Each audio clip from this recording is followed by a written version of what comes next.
Bonjour à tous et bienvenue dans ce nouvel épisode de Chronique du volontaire en Orient. Je voulais tout d'abord vous remercier pour vos retours sur les 2 derniers épisodes. Ça nous fait vraiment chaud au cœur. Aujourd'hui, je suis avec Émeric. Bonjour Émeric. Bonjour Chandler. Émeric, tu es parti au Liban et en Syrie pendant 2 missions différentes. Est-ce que tu peux te présenter tout simplement? Qu'est-ce que tu fais en France aujourd'hui? Alors bonjour, je m'appelle Émeric et donc cette année, je suis parti 3 mois en Syrie et 2 mois au Liban. Et sinon, je travaille dans le commerce et le marketing du vin. Voilà, tout c'est tout. Excellent. Tu vois, moi je suis dans la bière, donc finalement on en a discuté un petit peu avant. Les belles rencontres. Et c'est plutôt pratique. Pourquoi cet engagement, Émeric, avec les chrétiens d'Orient? J'ai choisi de partir avec SOS Chrétiens d'Orient parce que la cause des chrétiens d'Orient, c'est quelque chose qui me tient vraiment à cœur. J'ai d'abord été touché, alors j'étais un peu jeune, mais en 2006, pendant la guerre du Liban, où je sais que les villages de Kara et les villages au nord et au sud du Liban ont été énormément impactés par la guerre et qu'il y a eu une grande exode des chrétiens d'Orient là-dessus. Et qu'au moment des printemps arabes, on a vu surgir Jabhat al-Nusra, on a vu Daesh, et ça a été très médiatisé et ça m'a vraiment touché. Le sort qui était réservé aux chrétiens d'Orient, l'exode massif et également un petit peu le silence aussi qu'on a pu voir des médias français et des médias européens. Et donc voilà, depuis tout ce temps, je me suis dit, dès que je pourrais, dès que j'aurai la capacité, j'aimerais vraiment aller au devant de ces populations et essayer de leur apporter tout ce que je peux, donc soit des solutions matérielles, soit des solutions humaines. Et vraiment, j'avais conscience de l'abandon de ces peuples chrétiens qui font partie de notre famille, de notre grande famille chrétienne. Et c'est aussi des rites qui m'ont toujours attiré. Voilà. D'accord, mais très bien, parce que du coup, qu'est-ce qui t'a étonné en fait par rapport à ce que tu imaginais en fait du pays, par exemple? Parlons déjà de la Syrie, et on parlera après du Liban, si tu veux bien. Qu'est-ce qui t'a étonné déjà par rapport à ce que tu imaginais, par rapport à ce que tu entendais, et par rapport à ce que tu as vu sur place? Alors déjà, quand je suis arrivé en Syrie, donc je suis parti de Paris. Donc tu pars le matin, il fait froid, tu prends le métro, tout le monde tire la tête. Enfin, c'est pas très gai. J'étais avec un volontaire, on transite par Beyrouth. Jusque-là, enfin, tout à fait normal. En plus, je connaissais un peu le Liban, donc ça m'a pas tellement surpris. Et ensuite, on arrive en Syrie, donc là, c'est vraiment le choc des cultures. Donc je m'attendais pas vraiment à ça, mais je m'attendais pas à grand-chose. Je ne m'étais pas donné une image fixe de ce qu'était la Syrie. Donc on arrive, déjà il fait chaud, donc ça fait bizarre. Il fait chaud, c'est le sable, je sais pas, il n'y a pas des grandes étendues, il n'y a pas des chameaux, etc. Donc c'est assez amusant parce qu'on s'attend un petit peu quand on part à l'Orient à certains clichés qu'on pourrait avoir. Donc on arrive en Syrie, on a un chauffeur qui nous récupère, et là tout de suite on est vraiment imprégné du pays, des odeurs, des accents, mais on voit déjà que la population est extrêmement bienveillante. Donc il y a beaucoup de gens qui nous sourient parce qu'ils sont contents de voir des Occidentaux.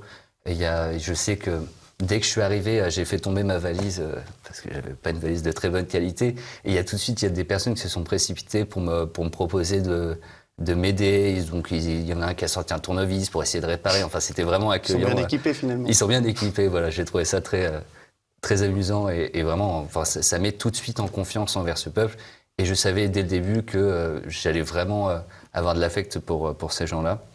C'est ce que j'ai senti aussi finalement en arrivant sur place. Finalement, le peuple, la population, c'est l'une des populations, je dirais, les plus accueillantes du monde. Exactement. Quand on voyage un petit peu, on se rend compte que il y a des pays, ça se passe pas forcément bien, mais la Syrie en tout cas, et même le Liban, on peut en parler. Bien sûr. C'est un pays vraiment qui voilà, tu te sens accueilli, tu te sens chez toi, notamment avec la nourriture, par exemple. Ah oui, alors ça c'est quelque chose parce qu'en Syrie, il y a une grande passion pour, comme tu le sais, pour l'accueil de l'étranger ou l'accueil de n'importe qui. Donc à chaque fois, systématiquement, tu vas avoir une table remplie de 12 000 mets les plus délicieux les uns que les autres. Toujours trop à manger. Toujours trop à manger. Même donc, quand on dit que c'est fini, exactement. ils nous en resservent encore. Il faut avoir une stratégie, enfin c'est très important, tout est dans le psychologique. Mais ça permet de découvrir des saveurs. Il faut bien préparer, effectivement, voilà, on découvre de nouvelles saveurs. Voilà. Et des vins aussi qui sont délicieux, mais ça j'en parlerai plus tard. Le vin, moi il m'a mis mal au ventre, alors j'en parlerai pas forcément, ça me rappellera de mauvais souvenirs. Je suis tombé sur des bonnes choses. Pour la Syrie, du coup, qu'est-ce que tu as fait sur place exactement? Donc à la base, j'étais parti en Syrie pour récupérer un projet qui est un projet à Maroula. Maroula, c'est un village assez emblématique pour SOS Chrétiens d'Orient parce que c'est là où a débuté un petit peu SOS Chrétiens d'Orient. Donc c'est un village chrétien qui se situe au nord de Damas, qui a été énormément impacté par la guerre puisqu'ils ont été occupés plusieurs fois par Jabhat al-Nusra, qui est donc une milice islamiste. On va pas s'étayer dessus. Et c'est un village où on parle, la particularité, c'est un village où on parle encore araméen, comme tu sais. Donc araméen, voilà, la langue du Christ. Donc c'est un très vieux village où il y aurait le plus vieil hôtel sacré du monde, donc à Marbacus, Marchangé Marbacus. Et donc je devais récupérer ce projet parce que c'est un village où il y a énormément de vignes, et il y a énormément de vignerons, et où ils ont un savoir-faire qui est plus que millénaire. Et SES Chrétiens d'Orient, voilà, dans ses missions, va aussi participer à garantir une sécurité financière sur l'avenir et aussi que les populations qui sont parties en exode reviennent dans leur village. Et pour ça, il faut aussi qu'on les aide à restructurer leur activité économique. Donc SES Chrétiens d'Orient a fait une grande campagne pour replanter des vignes sur place et aider les vignerons aussi à s'assembler en communauté pour pouvoir, malgré que les infrastructures sont assez détruites, pouvoir vraiment continuer à avancer et pouvoir travailler et pouvoir après exporter. Et vu que je travaille dans le vin, on m'a demandé si je pouvais m'occuper de ce projet. Tu es devenu un expert finalement en la matière là-bas. Tu as apporté ton expertise. C'est plus eux qui m'ont apporté qu'autre chose, parce qu'on n'a pas du tout les mêmes façons de travailler. Mais c'est ça qui a été extrêmement enrichissant, c'est de pouvoir se partager ces expériences. Et vu qu'on était en communauté, puisque SES Chrétiens d'Orient, on n'est jamais seul, on est toujours avec des autres volontaires, ça a permis aussi de grandir et de s'échanger nos savoir-faire, puisque j'étais avec un charpentier, j'étais avec une institutrice, donc ça aussi, pour le projet de la vigne, ils m'aidaient, et moi pour leurs autres projets, pour les projets où on donnait des cours à Damas. Là, enfin voilà, c'est aussi cet aspect-là qui est très important, c'est cette vie en communauté chez SES Chrétiens d'Orient, où vraiment les compétences de chacun, quelles que soient, sont toujours mises en valeur et sont surtout complétées par les expériences des autres. Donc ça, c'est intéressant. Donc c'est quoi ton conseil en fait pour un jeune, par exemple, qui voudrait se lancer dans l'association? C'est vraiment de donner finalement son fer de lance en fait. Moi, par exemple, j'étais dans la communication, j'aimais bien faire des vidéos, j'ai dit voilà, je souhaiterais partir pour faire des vidéos. Bien sûr. Un menuisier, par exemple, il pourrait dire voilà, je peux aider à faire du bois. Exactement. À faire des fabrications. Alors après, on peut ne pas avoir de compétences, donc on va pas. SES Chrétiens d'Orient n'est pas un rechercheur, n'est pas un chercheur de tête. Contrairement à d'autres associations, exactement. Donc on va prendre vraiment tout le monde. Et c'est juste qu'il ne faut pas hésiter à mettre en avant ses potentiels. Même si, par exemple, il y a quelqu'un qui sort du lycée, mais qui est fort en cuisine, ça peut être une expérience qui peut être enrichie. Et ça peut être quelque chose qu'il peut partager, ou s'il y a des passions. Il peut même apprendre à cuisiner avec des Syriens. Exactement, et ça pour plein de choses. Et il y a beaucoup de volontaires qui étaient dans des corps de métiers extrêmement différents et qui, c'est vrai, n'osaient pas mettre en avant leurs compétences, alors que c'est ça aussi qui va leur permettre de se mettre au service de la communauté et en fait de pouvoir aussi avoir une mission qui est vivante. D'accord. Il y a eu beaucoup de personnes impactées par ce projet, par le projet du vin à Maaloula. En termes de volontaires et en termes de personnes aidées syriennes sur place. Alors les volontaires, il y en a chaque année qui sont partis pour gérer ce projet. Donc après, il y a des volontaires aussi en France, quand ils sont revenus, continuent un petit peu à piloter le projet de la France. Il y a aussi plusieurs personnes, les cadres des SOS, on va dire, ont beaucoup participé à ce projet. Et au niveau du village, ça apporte à tout le village, à l'intégralité du village, parce que c'est un village qui est extrêmement touristique, enfin qui est devenu touristique, et qui l'était déjà avant, parce que c'est donc un très vieux village, et un village qui est plus que millénaire. Et donc aussi le fait qu'ils puissent restructurer très rapidement leur activité sur la vigne et le vin, ça permet d'attirer encore plus de personnes, de mettre en avant leur savoir-faire, et aussi c'est un savoir-faire qui est profondément chrétien. Et donc ça permet aussi que les personnes qui sont dans le village redeviennent fiers de leur héritage. Et c'est aussi pour ça que SES Chrétiens d'Orient appuie ce genre de projet pour revaloriser et que les chrétiens restent chez eux et soient fiers d'être chez eux et puissent communiquer leurs savoir-faire ancestraux.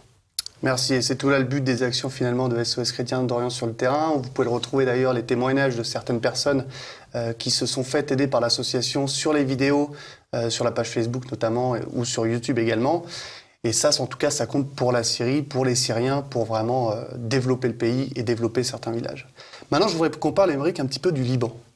Puisque finalement, ces épisodes aujourd'hui, ils sont considérés beaucoup et axés sur la Syrie, mais on parle très peu du Liban. Toi, tu y as été combien de temps? J'y ai été 2 mois. 2 mois. En quelle année à peu près? Donc j'étais de janvier 2020 à mars 2020. D'accord. Donc c'est vraiment tout frais. C'est tout frais. C'est le premier pour nous en parler. C'est excellent. Voilà, c'est J'ai vraiment choisi les bonnes personnes. Exactement. Les grands esprits se rencontrent. Est-ce que tu peux nous développer un petit peu ce que tu faisais sur place? Comment se passaient tes journées en fait? Je vais détailler tout ça. Donc quand je suis arrivé au Liban, j'ai passé quelques jours à Beyrouth. Donc pour que le chef de mission et les autres volontaires me fassent découvrir le Liban, les activités qu'on fait sur place, les différentes antennes. Donc quand on parle d'antennes, en fait, on va parler des succursales de l'association qui vont être présents dans des villes ou des villages. Donc c'est dispatché proportionnellement sur tout le territoire pour qu'on puisse couvrir le plus d'actions. Et moi, j'ai été envoyé à Ka'a. Donc Ka'a, c'est à la frontière syrienne. Plutôt à l'est de Beyrouth ou plutôt au nord? On est au nord-est de Beyrouth. D'accord. Voilà, on est dans le district de la Bekaa. On est dans le district de la Bekaa. On est à côté de Byblos. Et c'est amusant parce que je venais de la Syrie et on me met devant la frontière syrienne. Donc, voilà. On n'est pas trop loin de Maaloula, en fait. Je n'arrive pas à voir en termes d'hauteur géographique. Géographiquement, si je coupais à travers la montagne, j'étais à 1 heure de Maaloula. Mais sinon, par la route, j'étais à 2 heures.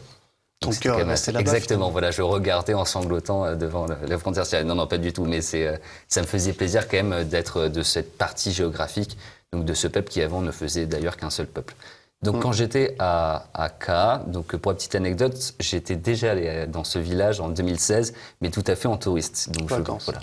Classique. Donc je pense que je suis l'un des seuls volontaires à être allé 2 fois à Ka'a, dont 1 fois en touriste.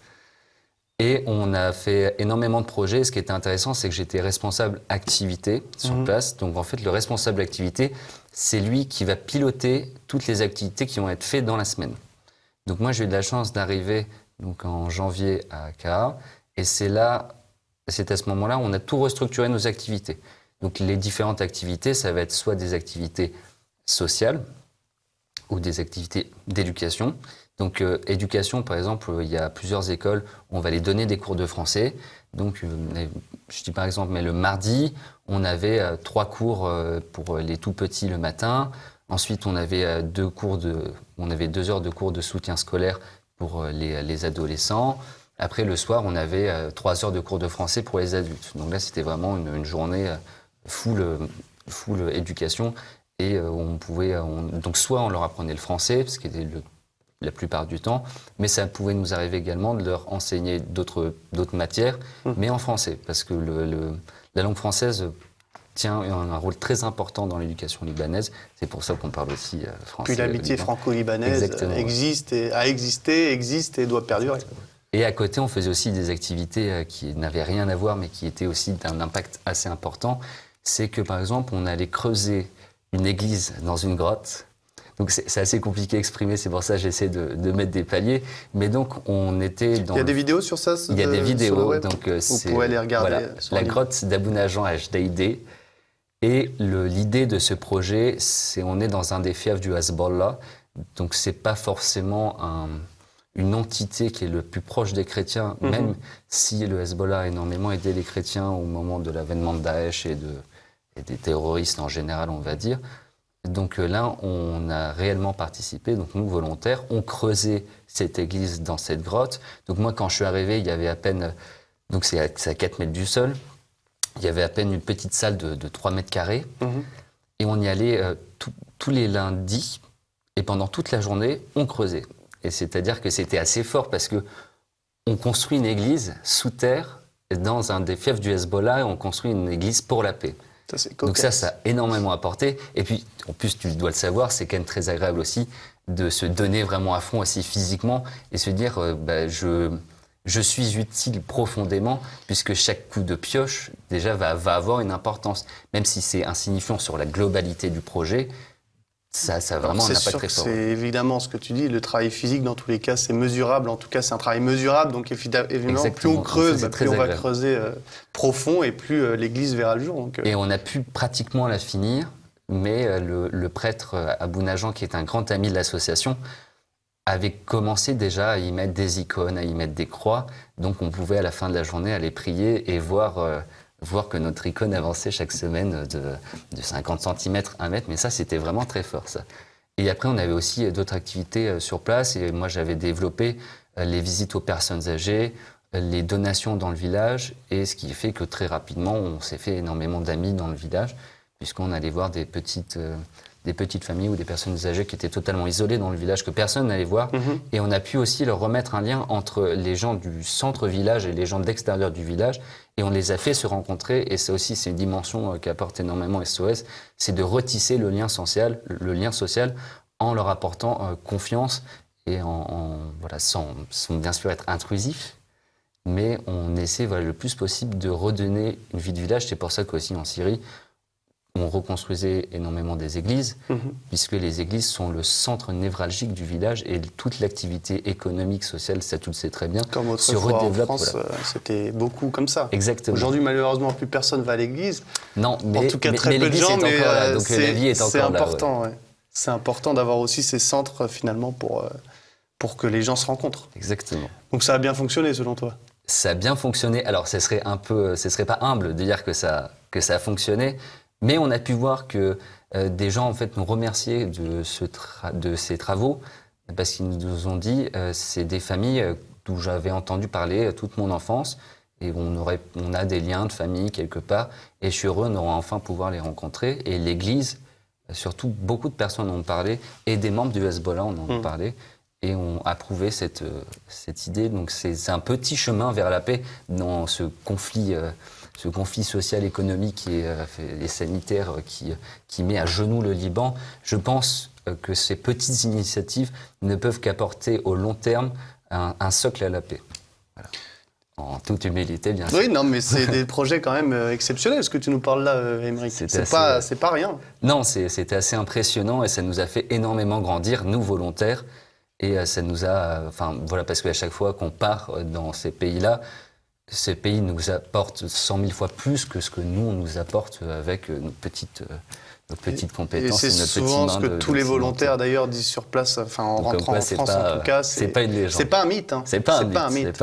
T'as gardé des amis sur place? J'ai gardé des amis au Liban.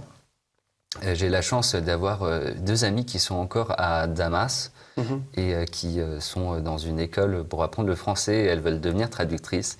Donc j'ai la chance d'avoir des nouvelles en permanence fraîches de Damas et de comment se passe la Syrie, parce que ce sont sur une des 2 filles, il y en a une qui est d'Alep, une de Homs, mais qui vit à Damas, donc je peux vraiment avoir des contacts sur place. Et aussi au Liban, j'ai encore souvent soit des personnes âgées, soit des jeunes amis qui m'appellent, qui m'envoient des messages, donc je garde encore un lien. Notamment, tu m'en parlais tout à l'heure, quand il y a eu l'explosion à Beyrouth. Tes amis se demandaient vraiment si déjà tu étais resté à Beyrouth et si tu avais eu finalement mal pour toi, et pour tes proches aussi. Il y a des personnes de KA qui m'ont envoyé des messages pour savoir si j'étais encore à Beyrouth, puisqu'on a changé beaucoup d'antennes, etc.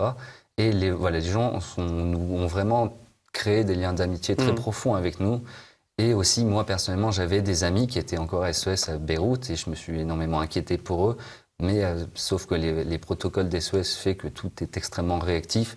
Donc, on peut tout de suite être rassuré et avoir une idée de si la sécurité des volontaires est instantanément viable ou pas. C'est là l'essentiel. Voilà. La sécurité est très importante chez SOS Chrétiens d'Orient et on le voit dans des occasions comme ça. Comment est-ce que tu as géré, toi, ton retour en France? Ça a été difficile? Pas difficile? Alors, c'était un peu difficile parce qu'on a dû partir à cause du coronavirus, donc un peu comme 90% de la population du monde. Malheureusement, on en pâtit tous aujourd'hui. Exactement. Mais bon, j'ai fini à la campagne, j'étais bien. Mais voilà. Donc ça, c'était pas évident puisqu'on part un petit peu précipitamment. J'aurais dû rester plusieurs mois, mais ça fait partie du jeu. Et j'avais préparé ce que j'allais dire à mes amis. J'avais préparé mon témoignage que j'allais faire en rentrant en France. Donc je savais exactement comment j'allais le dire pour vraiment témoigner et exprimer le plus de choses et parler de la mission le plus simplement, de façon la plus honnête, la plus sincère, mais que ça parle aux personnes et que ça touche les personnes pour les sensibiliser au projet des SOS Chrétiens d'Orient. Donc en fait, j'ai assez bien vécu mon retour. Bon, super, parce que j'avais un petit peu préparé. Et c'est là le début, en fait, c'est quand on nous parle de mission, c'est en fait notre mission, évidemment, elle commence quand on arrive sur le tarmac de Charles de Gaulle, ou ailleurs d'ailleurs, si tu rentres ailleurs en France. Après, et on est là pour témoigner de ce qu'on a vu sur place, parce qu'aujourd'hui, il y a beaucoup de conneries qui se disent sur le web. Énormément, et on est là justement, nous volontaires aussi, pour avoir vécu là-bas, pour témoigner et pour témoigner et pour casser ces fausses informations qui font légion et pour dire juste parce que nous, avec notre regard, on l'a vu. Donc ce sont des choses qui sont véridiques par rapport à cette masse ignoble. Voilà. Tu as un dernier mot pour les jeunes qui hésitent encore à se lancer dans l'association? Il ne faut pas avoir peur de partir. Donc personnellement et d'un point de vue sécuritaire, SOS Chrétiens d'Orient, c'est une association qui a déjà quelques années, qui n'a jamais eu de problème. Tout est extrêmement bien quadrillé, tout est extrêmement bien protocolé pour que tout se passe bien. La sécurité volontaire est toujours au centre de toutes les actions. Et également, humainement, c'est quelque chose qui est très très fort, même si on est timide, même si on n'a jamais osé s'engager dans des choses. Il y a énormément de volontaires. On est toujours une communauté, donc tout le monde est là pour se serrer les coudes pendant les bons moments, les mauvais moments. Donc voilà, n'hésitez jamais à partir, n'hésitez jamais à parler ou à témoigner, n'hésitez jamais à vous renseigner. Vous pouvez toujours envoyer des mails, contacter l'association, ce sera un plaisir de parler avec vous et de lever vos objections s'il y en a.